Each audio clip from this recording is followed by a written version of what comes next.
Assalamu alaikum everyone. Welcome to my YouTube channel, The Decent Book Corner. Today I'm having this decent and amazing book, Swiss Family Robinson by John David Wyss, adapted by H.T. Mitchell, Marilini Malcorgiani. It's for the top readers and level is 3. And look at this. It's a classic story, carefully adapted to suit the needs of learners of English at pre-intermediate level.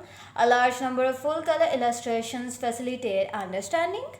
The activity section says that contains a variety of tasks on each chapter. So this book contains total 10 chapters. So the components: student's book, story book and activity section, multilingual glossary, audio CD and teacher's book. So this book is very amazing and decent. It contains total 10 chapters and a brief introduction as well. I will be covering and reading the rest over 10 chapters as well.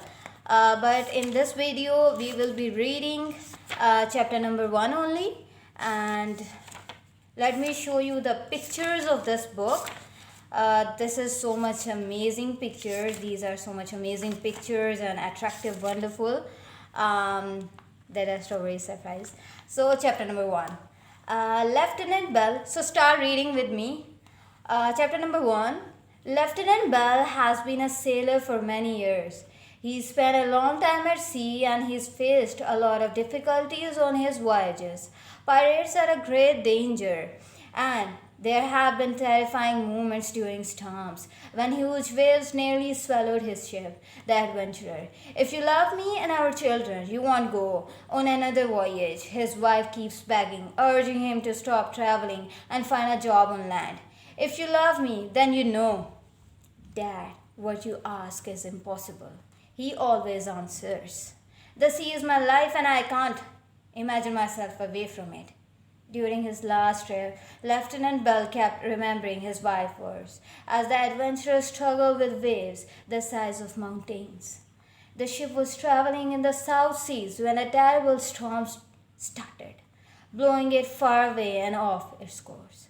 For 3 days the ship shook, tossed here and there by wild winds, and everybody thought they were lost forever. Then suddenly a voice was heard. Land ahead. A strip of land was visible far away, and the crew managed to take the ship there and anchor it. It was quiet natural port on what looked like an island. "We can stay here for a while and repair our ship," said Captain Johnson. "When the storm stops, we'll set sail again." A little later, the men set off to explore. They were surprised to find a small boat and a tent house further up the shore. Inside were some clay pots and oyster shells, and also furniture and other comforts. It was clear that they were not the first men on the island. Lieutenant Bell called one of the men as he came out of the small forest nearby. He rushed towards the officer, followed by a middle-aged stranger dressed in European clothes and carrying a big leather bag. The stranger looked friendly even though he had a gun. "Finally, after all these years," cried the man in a trembling voice. "Thank you. Thank God you are here."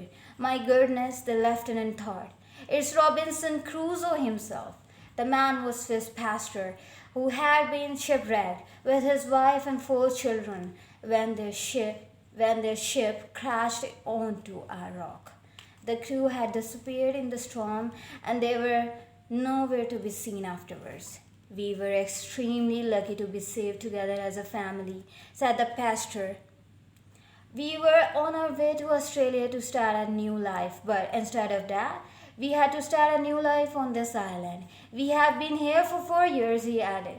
Lieutenant Bell told him that the ship was on its way to England when the storm stopped them.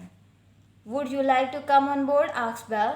"You can meet the captain and discuss your family's rescue with him," he suggested. "We can all meet here tomorrow morning," answered the man.